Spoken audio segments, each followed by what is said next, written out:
Hi, this is Dave Foydal with ExpertVillage.com. In this next clip, I'm going to teach you the coin fold. Alright, this next trick here is called the coin fold. It uses a $50 and a piece of paper. What we're going to do is take the coin, put it inside the paper like this, and seal it all up, and I'll push it really hard so you can even see the indents of the coin there. Now we're going to seal all of the ends up so that this coin is completely and entirely wrapped inside of this piece of paper, just like this. So you can even have a spectator grab and touch the coin there. It's completely locked inside there. What we're going to do is I'm actually going to go ahead and get my magic wand out of my pocket and tap it 3 times, just like that. And what that does is makes the coin completely disappear.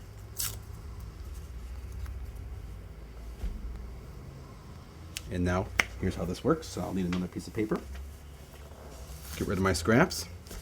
The magic wand starts in your pocket. If you don't have a magic wand, chapstick works well. Keys, really anything or any reason to go into your pocket. And I'll tell you why in a minute. But I'll put that in my pocket and you come out with these. What we're going to do is you're going to fold the coin inside the paper. But we're not going to fold it completely in half at first. You're going to fold it so it covers the coin. And if you notice, there's a little lip right here. That's very important. You want that to be there for the end of the trick there. And I really push this coin around the sides to make it indent of the coin.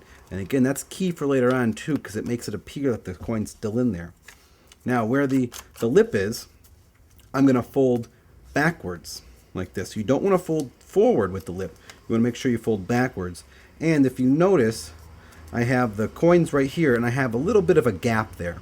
Again, it's important for the end of the trick, because what happens is the coin's going to slip out of this, and you need to have a little bit of play inside that paper. So again, I'll fold this side back as well. And again, you can notice there's a little bit of play on either side. And I turn this around at all times. I'm doing this. I kind of disorients the people to which side is which and whatnot. Now, at this last fold, if I folded this forward, I would be sealing this coin in there.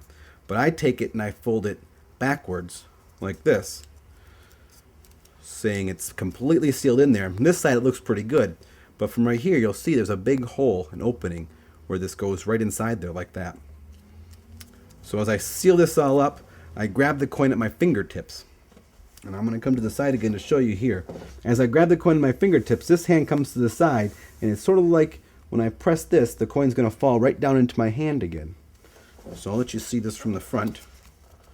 So it's right here. As I come to the side, I grab this here. Now the coin's already inside my hand. I've let it fall down out of that. And now I'm going to go in my pocket. And this is where your chapstick or your keys or your little magic wand comes in handy.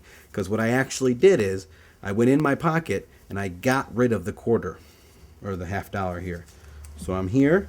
The coin's now in my hand. This is in my pocket. I go in there, I leave the coin, and come out with just this. That leaves me completely clean to completely rip this up, because of course there is no coin inside of there.